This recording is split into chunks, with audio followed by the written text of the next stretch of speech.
Diyan ka muna. Behave ikaw dyan. Paper. Kita mo yung milk ko, aso? Nakalabas na yun. Ma! Hindi ka na lang ng bago. Nakabukas yung yung walk-in closet. Kung na mahanap yun, nang Wala na na lang sa ng iba. sa taas, wala nga. Pati sa walk-in closet, wala. Hindi ka na lang ng bago.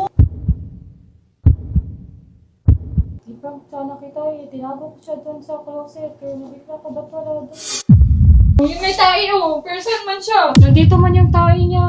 Saan nga siya? Ba't wala? Hindi ako natuyo. Prank lang man unta akong buhaton. Sorry, hindi ko man sadya yun. Mo dyan, huwag ka na nga pagkayo! Takpan na natin siya. Halika na, kain na! Hindi na kasuko? Hindi.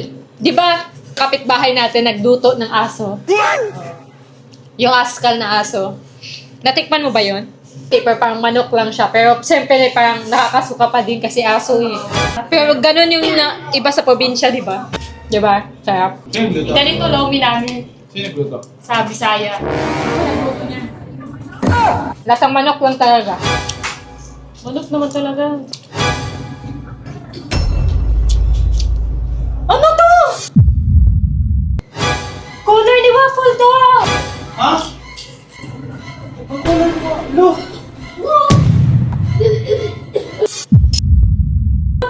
Ano ba talaga si Waffle? Niluto talaga sa Waffle? Ang laswa!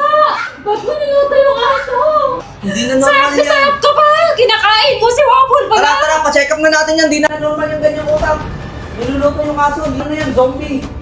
Uy, pura gusto. Ang ganda naman kasi ng prank na yan, B. Hindi naman yan pang normal na utak na prank. Yan na talaga yung literal na may saltik eh. Ganti mo yun sa prank ko sa'yo. Baka prank lang talaga, B. Tingnan mo dun sa kulungan si Wapol. Baka andun. Ang sarap naman ah. Masarap naman yung aso ah. Nandito si Waffle! Ano ba kinakain yan? Kinain ko si Waffle. Sarap na sarap pa ako kay Waffle. Sophia, sabihin mo na ng